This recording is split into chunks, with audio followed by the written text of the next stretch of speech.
warahmatullahi wabarakatuh. Perkenalkan, nama saya Niken Ayu Gusmiati dari SMA Negeri 3 Kuningan.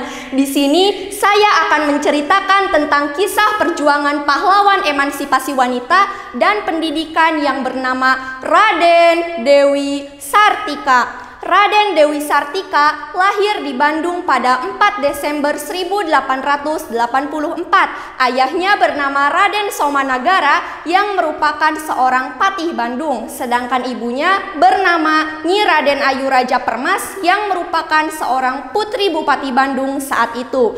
Kedua orang tua Dewi Sartika juga merupakan pejuang Indonesia yang menentang pemerintah Hindia Belanda, sehingga mereka diasingkan ke Ternate dan terpisah dari Dewi Sartika.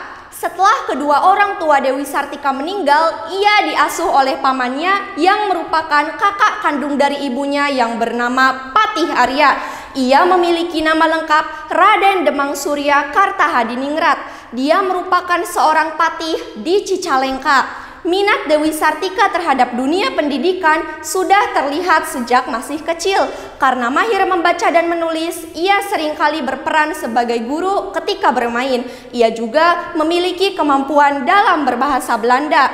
Menginjak usia remaja, Dewi Sartika mulai mengajarkan baca dan tulis kepada warga sekitar. Hal inilah yang menjadi cikal bakal Dewi Sartika agar anak-anak perempuan bisa memperoleh pendidikan yang sama. Pada masa itu bukanlah tidak ada pendidikan sama sekali, namun keterbatasan pendidikan hanya untuk kaum bangsawan dan bangsa Eropa juga mendahulukan kaum pria, sedangkan kaum wanita masih terjebak dalam kekakuan adat istiadat tradisional.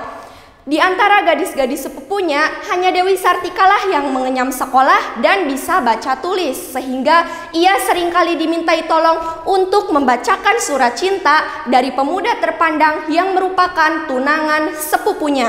Hidup di rumah pamannya, Dewi Sartika meningkatkan ilmu pengetahuan terkait adat istiadat budaya Sunda. Lingkungan rumah Patih Arya merupakan tempat belajar adat priayi dan bukti feodal Sunda, di mana kaum wanita dianggap cukup bergantung pada jaminan hidup dari ayahnya atau suaminya saja. Dari sinilah jiwa Dewi Sartika mulai bergejolak, ingin melihat kaumnya menjadi pribadi yang mandiri dan independen. Pada 16 Januari 1904, Dewi Sartika mulai mendirikan sekolah untuk kaum wanita yang bernama Sekolah Istri. Ketika pertama kali dibuka, sekolah istri hanya memiliki 20 murid wanita saja. Di sekolah tersebut, para wanita tidak hanya belajar membaca, menulis, dan berhitung. Mereka juga turut belajar menjahit, merenda, dan belajar agama.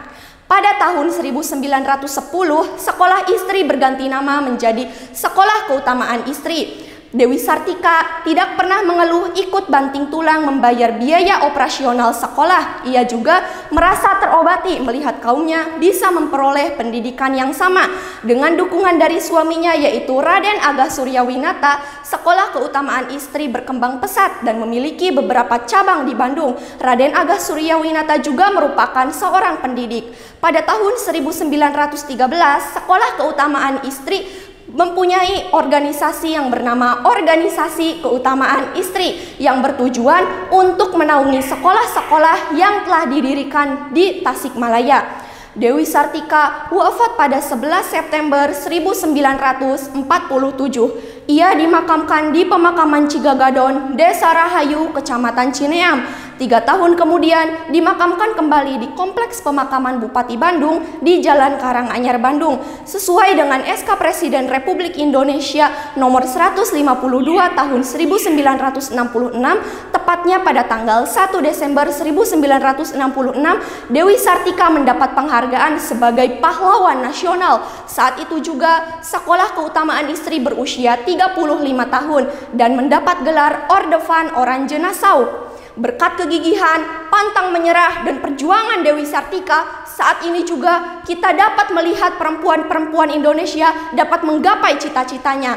Sekian yang dapat saya sampaikan. Mohon maaf apabila ada kesalahan dalam menyampaikan kisah ini. Wabillahi taufiq wal hidayah. Wassalamualaikum warahmatullahi wabarakatuh.